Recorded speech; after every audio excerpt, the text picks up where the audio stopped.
My son came home from the army, reserve duty, and he showed me a letter that he had gotten from the army. Every soldier gets this letter. I wanted to see the letter after all. A letter from Tzva Hagana L'Yisrael, the Israel Defense Forces, the Jewish army. I want to see, give me a letter, I want some Jewish pride too. You know what the letter said? It said, Chayal, soldier, be careful when hitching rides. Jewish soldier in the Jewish state, be careful on the Jewish highway. The Arab might kill you. That's Jewish pride. Who's to blame? Just the Arabs? Oh no. I stood 2 months ago at a hospital bed in Hadassah on Mount Scopus. In the bed lay a 7-year-old child. Alon Hananya is his name. He had been playing in Neve Yaakov, a suburb of Jerusalem, next to a bus stop, when he stepped on an explosive charge placed there by Arabs. And as I stood there near his bed, I realized that he did not yet grasp the fact that he had no leg. It's difficult for a 7-year-old to realize he has no leg. He realized it when he went home and all of his friends were playing soccer. Then he knew that he had no leg. And who was to blame for him? All of the Jews. All of them who said, Kahane is a fascist. Throw the Arabs out. It's outrageous. Had I been the prime minister, Alon would have had a leg, and Moshe Tamam would have been alive, because there would have been no Arabs in Israel to kill them.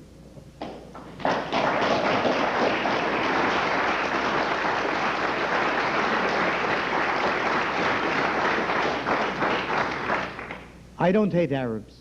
I love Jews. I love Jews. I don't hate Arabs because they're Arabs. I hate the enemies of my people because I'm normal. Because I see nothing positive at all in Auschwitz. I see nothing positive in a Holocaust. I see nothing good emerging from a Jew being murdered. There is no moral greatness in our dying. It is better, infinitely better to live than to die. It is supremely better to win than to lose. And it is magnificently better to have a Jewish state under Meir Kahane that is hated by the whole world than an Auschwitz that's loved by it.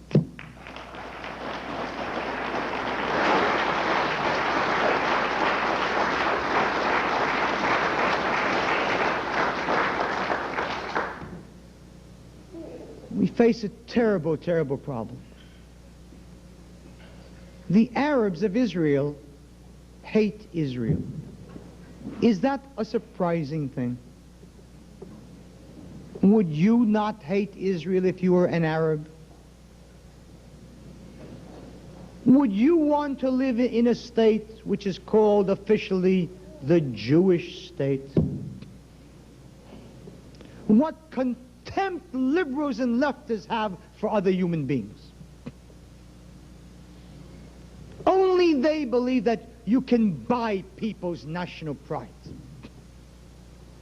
Only contemptuous liberals believe that if we raise the Arab's living standard, then he will be a good Arab. A good Arab.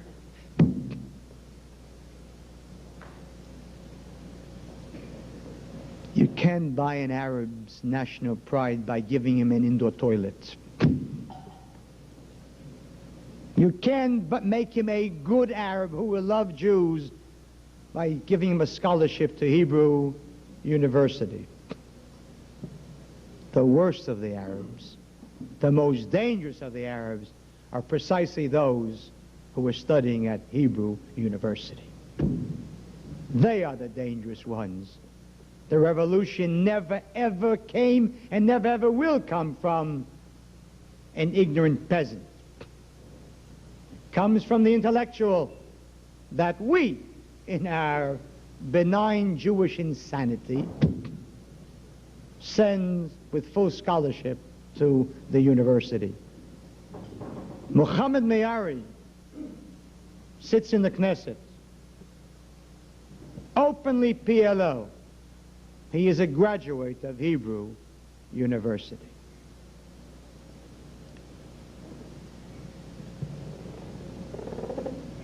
How many Jews in this room believe that there is one Arab in Israel who enjoys living in a state which has a law of return which applies to Jews and not to Arabs?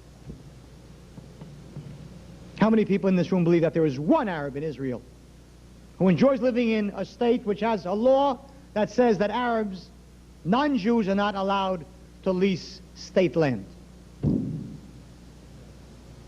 How many people in this room, and by the way, can you imagine if there would have been no such law and I would have proposed such a law instead of Ben-Gurion?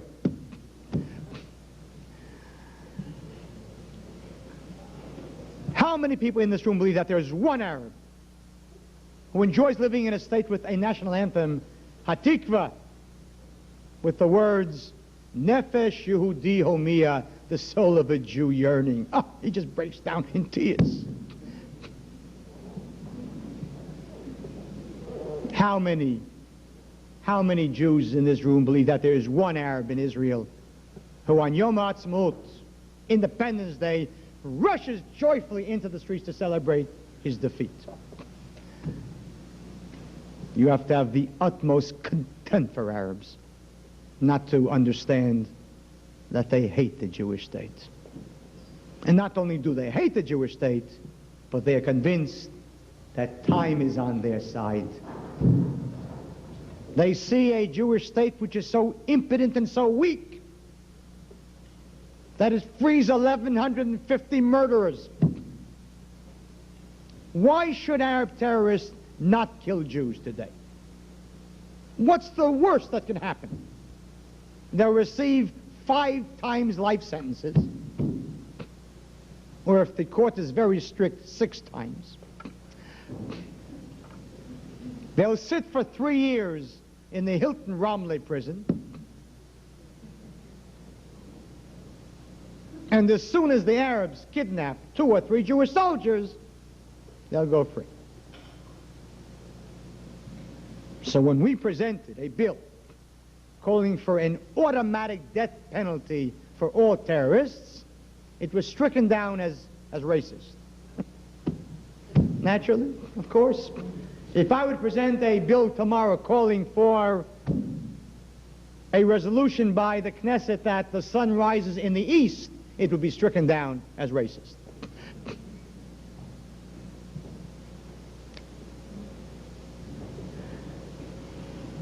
The Arabs hate Israel, and more to the point, the Arabs have many, many babies who will put an end to Israel. Their birth rate is 4 times that of the Jews. Large numbers of Arabs into the world. The Galilee today already has a majority of Arabs. Know that. Know that Jews are afraid to ride at night through our villages in the Galilee. So we are building access roads around the village because we are turning the Galilee into Brownsville, Brooklyn, or Dorchester, or Mattapan. Jewish pride. We're afraid to ride through the Galilee. Whole cities are becoming Arab cities rapidly. Akko, Jaffa, Ramleh, leader. Upper Nazareth, which is built by Ben Gurion as a counterweight, a Jewish city, a counterweight to Lower Nazareth, the Arab city. Upper Nazareth today is 25% Arab. The Arabs come with money, thousands of dollars, cash, and offer twice the price of an apartment. Where do they get this money from? That is PLO money that comes freely across the Allenby Bridge. And the government knows it, the military government knows it, but we have a policy. The main thing is to let them sit in peace. Sheyeshvu b'sheket. Let them sit quietly. They sit quietly. They buy up apartments. They buy up land. We have the latest version of the Jewish National Fund, Keren Kayemet Liyishmael.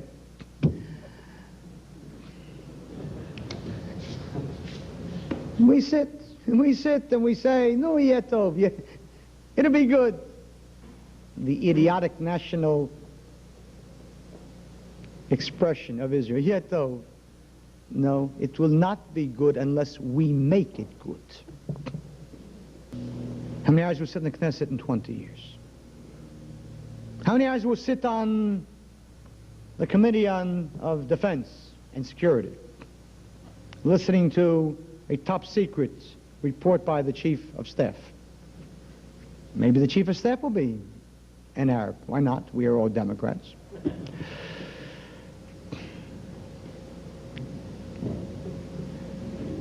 The trouble with most Jews is, and you heard Shimon Peres,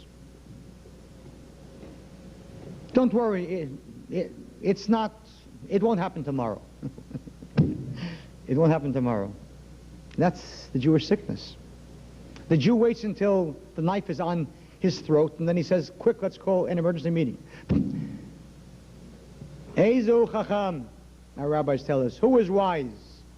Haoret hanolad, he who sees what will be, he who sees tomorrow, he who sees the future.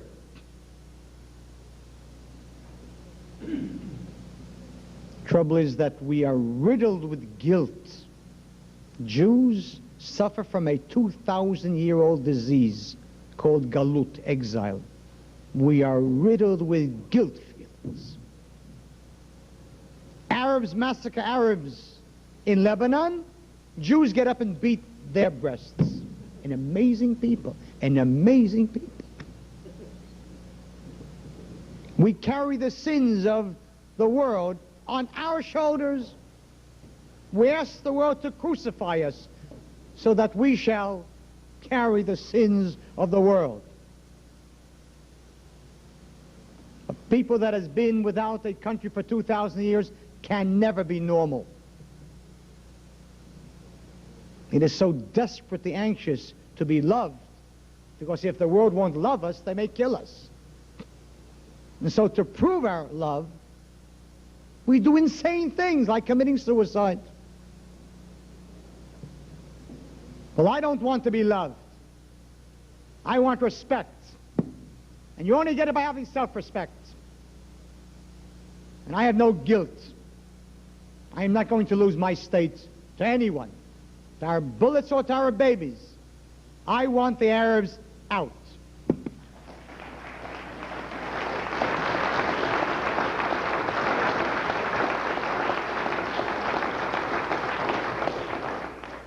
You think it's an accident that most of my support comes from Sephardic Jews? It's not an accident. They never learned about Arabs in a seminar at Hebrew University. They learned about Arabs because they lived under them. No one has to tell them what Arabs are. They never again want to live under Arabs. So when Kahane gets up and says what they are thinking, of course they shout Kahane, because they are normal, as yet untouched by college professors. Will Israel be, or will it not be? That's the issue now. And in 5 years, Israel will will start becoming a bloody Northern Ireland. And in 10 years, when they are a third of Israel and a third of the Knesset, they will form a coalition with the extreme leftist Jews in the Knesset, and think of what kind of a government you'll have then. In 1922, the Greeks and the Turks exchanged 2 million people. In 1945, the Poles and the Czechs expelled, threw out, without a penny, 12 million ethnic Germans from their countries. The Sudetenland and Silesia and Danzig, because they knew what these people had done as a fifth column in pre-World War II years. So the Poles are not so stupid. Stop telling Polish jokes and start telling Jewish ones. The Poles and the Czechs in their own way said, never again, and they threw them out. And it was ratified at Potsdam by Truman and by Attlee and by Stalin. Gandhi just came to Washington, was lionized. 2 days before he announced that he was going to put an end to a festering problem.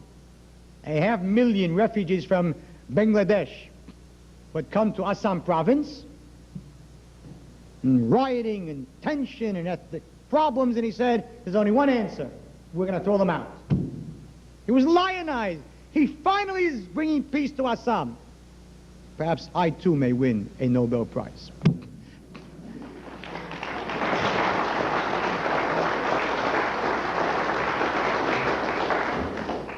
I don't want to kill Arabs, and I don't want them to kill Jews. I want the Arabs to live happily in their own countries. Leave me alone, in mine. And they're going to go. And for those who ask, but how can we do it? How can we do it? I want to say again, I said so many times in the past. Let me tell you how it will be done with a little background. 3 years ago, I was serving in the army in Samaria on the West Bank. And in Ramallah, the Arabs rioted. So they sent me to put down the riots.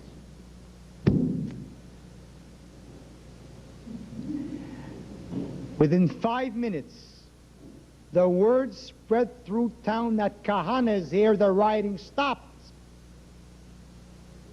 You must know, and it's important to know, what the name Kahane means to the Arabs. It means terror, fright. They are petrified. And that's good, because that's the only language they understand. And I remember when Menachem Begin took office in 1977. For 3 months the Arabs sat in terror, because they thought, as we thought, that Begin was still Begin.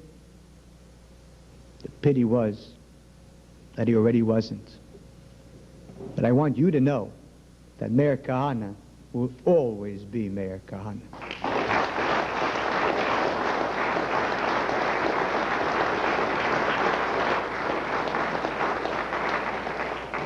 So how will we throw them out? Consider 2 years from now, 3 years.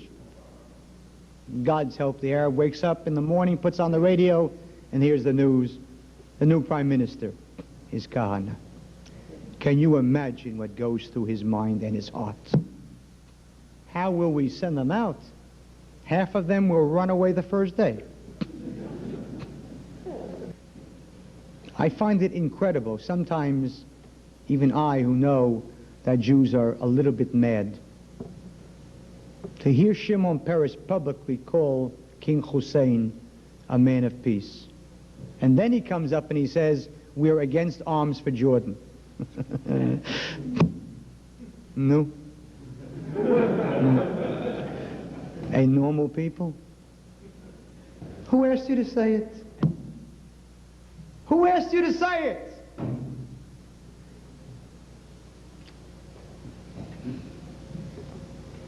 A man of peace, Hussein. Those of us who remember the day when we recaptured the old city, Jerusalem, and saw what Hussein, the man of peace, had done to the synagogues of the old city, destroying each and every one of them.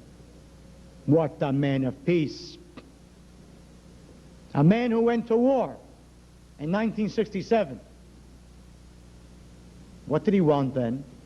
Today he says, there will be no peace unless we are given East Jerusalem.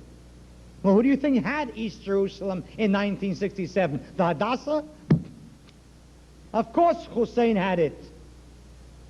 And he went to war because he wanted West Jerusalem and Tel Aviv. And he wanted Israel. And that's what he still wants. A man of peace, like the Egyptians. Like the Egyptians. We gave them back a Sinai, an area 2.5 times the size of all of Israel, an area that kept their troops hundreds of kilometers from our cities. We gave them back $2 billion worth of oil every year. Is what's $2 billion to Israel? We have no monetary problems. We gave them back the most sophisticated air bases in the entire world. The main thing is we got peace. Oh, we got peace. We got an ambassador from Egypt, who for the last 3 years has been in Egypt. They murdered 7 Jews in cold blood. If we had, tip-tipa, as they say, just a drop of self-respect, like Togo or Singapore, we would have recalled the ambassador, and we would have found out that position and taken vengeance for those Jews. But we've lost respect. Asa Weitzman gets up and he says, this only proves that we have to work harder for peace. It is truly amazing, truly amazing. Next time you go to Israel, let me recommend to you a tourist site that the American Jewish Congress won't take you to. On the 20th of the month, go to the main post office in Jerusalem and see the lines of hundreds of Arabs waiting to cash their national insurance checks for their babies. Count the checks. Some have 10, some have 12, 18. Why not? Why not? We pay for it.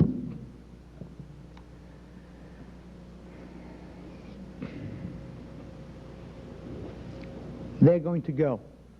This government is going to fall, and there's going to be an election in less than 6 months. And the latest poll that came out last week showed us that in any new election, the Kach movement would get 12 seats.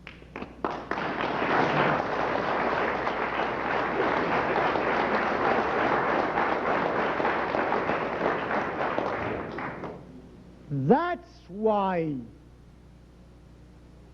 they are obsessed with Kahane. President Herzog goes to sleep every night with Kahane. Wakes up every morning with Kahane. There are no other problems, only Kahane. Shimon Peres says, Peres denounces Kahane as the greatest danger to Israel. I would have assumed Syria.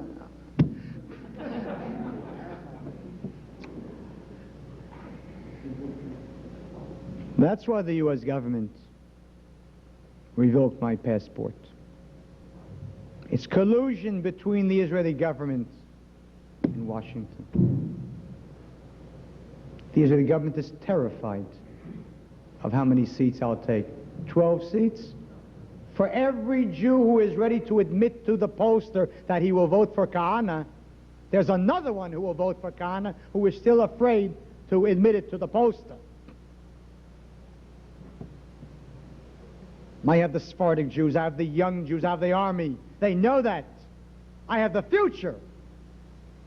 That's what they're terrified of. And so they resort to this insanity. Kahane lost the seat because he sat in the Knesset. Moshe Aaron sat in the Knesset as a dual citizen. He was never bothered. Golda Meir sat in the Knesset as a dual citizen. Neither she nor Ingrid Bergman was ever bothered.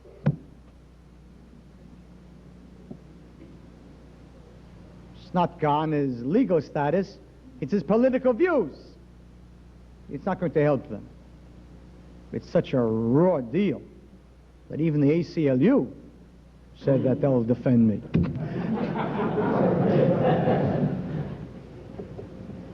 Have no fear. They can't win on this case. The law is clear.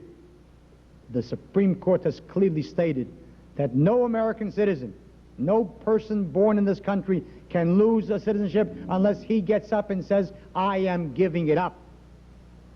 And they know it. And so when they announced that they would not let me into the country, and we said, we'll go to court, of course they gave in. They knew that they would lose. We don't turn the other cheek to anyone. What don't they do to stop us? Last week, Galei Tzahal, the army radio station, the army, above politics, which is set up only to give the soldiers entertainment. 18 hours non-stop program against Kahane. Unbelievable. I wrote them a little note saying, tell me how I can thank you. $1 million couldn't have given me that much coverage.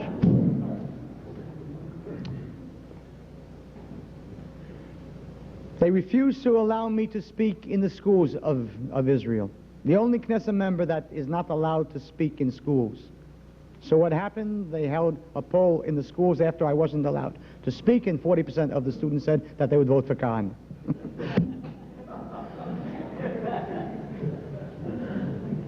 I sympathize with them. It's frustrating. We're going to an election, and I'm not interested in 12 seats. I'm going for the whole ball game.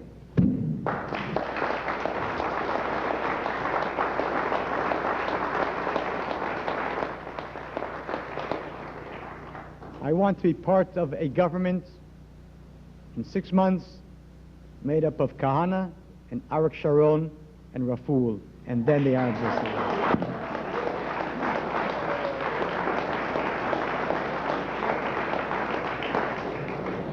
And that, with God's help, is what is going to be.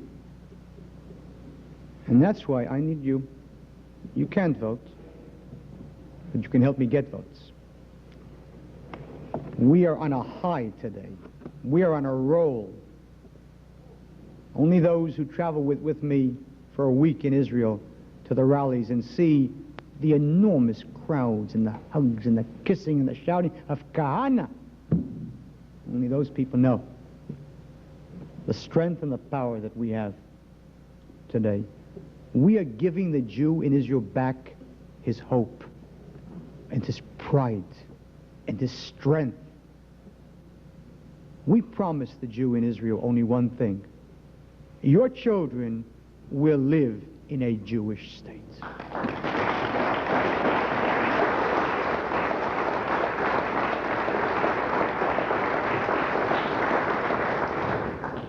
I need your help. I don't want your applause. We need money. You have money. I don't know how much money, but whatever you have. We need money. We need money to set up offices in every development town. We have an opportunity to get 20 seats. That's not a dream. That's within our power. We need funds. For what will you save your money if, God forbid, there is no Israel? God forbid. For what will you be saving your money? Those who give money to institutions in Israel, a yeshiva, a school, an institution. I'm talking about saving Israel and all of its institutions.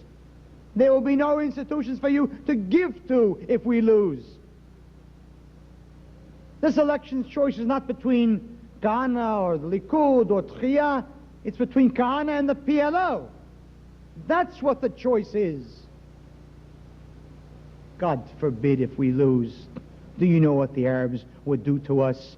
They would do to us 10 times that which they do to themselves today in Lebanon. They would repeat on a scale 100 times greater the massacres of Jews in the 1920s and 1930s when there was no Kahane and Begin and Sharon or other fascists around. I always used to finish, and I want to finish again, with a story from the Talmud. It's an important story. When God wanted to give the Torah to the Jewish people, the Talmud says that all the mountains, the highest and loftiest and mightiest mountains came, and each one pleaded with God, let me have the honor. I want the honor. Give the Torah on my peak. And God said, no, I want to give it, I have a small mountain, its name is Sinai, and I want to give it on that mountain because I want to teach the Jew to be humble. That's the story. That's the Talmudic story. That the Jew should learn to be humble. The Ger Rebbe is a great, great Torah scholar and also clever.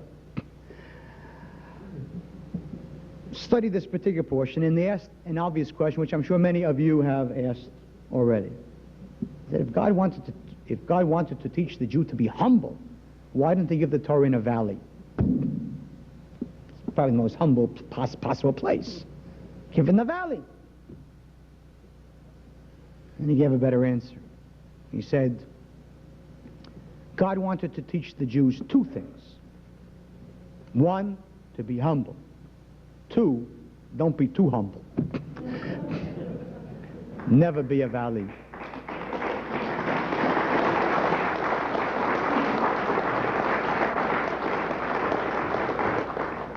Never be a valley. Don't let anyone step on you. Love people, all people. But don't let them step on you.